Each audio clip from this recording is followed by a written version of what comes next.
Imagine fleeing through the jungle at 6 years old, chased by soldiers you cannot see, knowing that a single misstep could erase your family forever.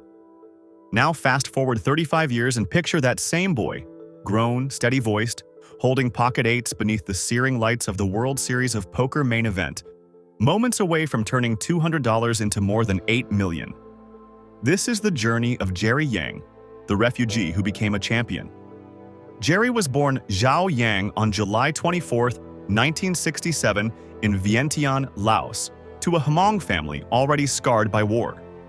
When communist forces overran the capital, his people were branded collaborators and hunted. One night his father gathered what little they could carry, and under monsoon clouds the family slipped across the Mekong River into Thailand. They spent 4 hard years inside Ban Vinai refugee camp. Bamboo walls, red dust, food in rationed bags, disease on the wind. 2 of Jerry's siblings died before their 10th birthdays. Each dusk, the boy prayed for a country he had never seen, the distant land called America. In 1980, a Catholic charity sponsored the surviving Yangs, flying them to Fresno, California. Jerry arrived speaking almost no English. Classmates giggled at his accent. Teachers doubted he could keep up. After school, he stocked shelves, washed dishes, and translated utility bills for his parents.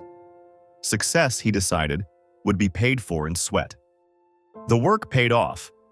He earned a bachelor's degree, then a master's in health psychology, counseling foster children and veterans by day and raising 6 kids with his wife by night. Life was honest, but money was tight, and the American dream still felt just out of reach. Then, channel surfing after a late shift in 2005, Jerry discovered televised poker. The quick math, the silent courage, merit, not pedigree, decided every hand. 2 years later, he slid $225 across a felt table at Pechanga Casino, won a satellite, and stepped into the greatest poker tournament on Earth. The Rio's convention halls looked less like a casino than a human tide. 6,358 hopefuls jammed the tables, each chasing the same $10,000 dream Jerry Yang had bought for $225. Before the first card was dealt, he bowed his head, whispered a prayer, and repeated a private promise. Whatever happened, 10% would go to charity because, he said, I know what it's like to be poor. Yang's table manners startled the pros. Between hands, he traced a small cross on the felt, then 3-bet with ice-cold nerve the very next deal.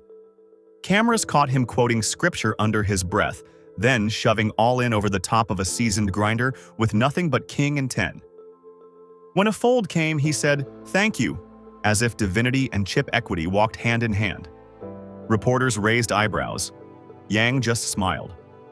Asked later how a social worker could outplay career killers, he answered simply, I study my opponents very carefully, and when I sense weakness, I raise, re-raise, or shove, even if I have nothing.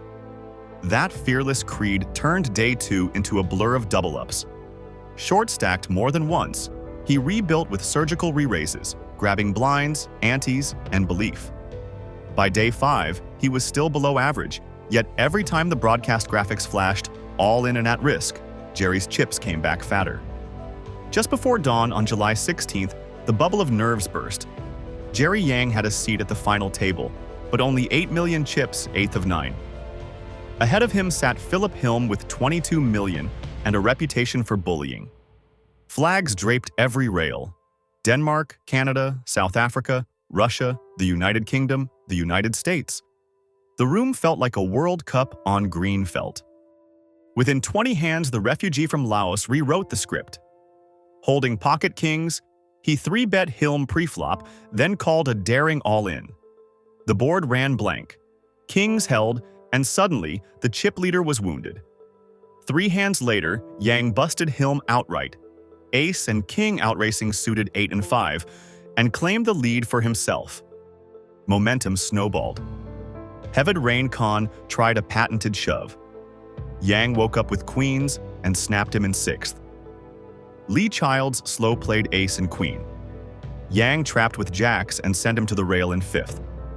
John Kalmar and Lee Watkinson met similar fates.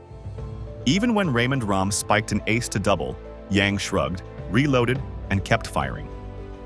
By the time only 3 players remained, he had personally claimed 7 of 8 scalps, a feat matched only once before in main event history. Every knockout fueled the crowd. Hmong American families waved handmade signs. Canadian fans belted anthems for Tuan Lam. South Africans sang for Rami.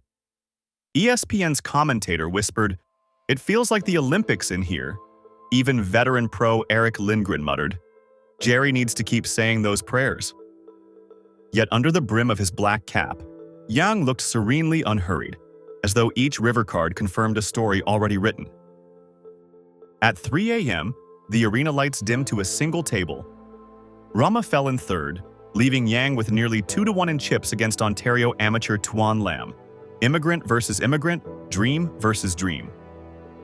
12 hours had passed since the first hand of the final table, but Yang's posture remained straight, palms still open in prayer before each deal. One more pot would decide whether a psychologist from Temecula could rewrite poker history. Heads Up began just after 4:30 in the morning. Jerry sat behind a fortress of 116 million chips, nearly 10 times Tuan Lam's stack.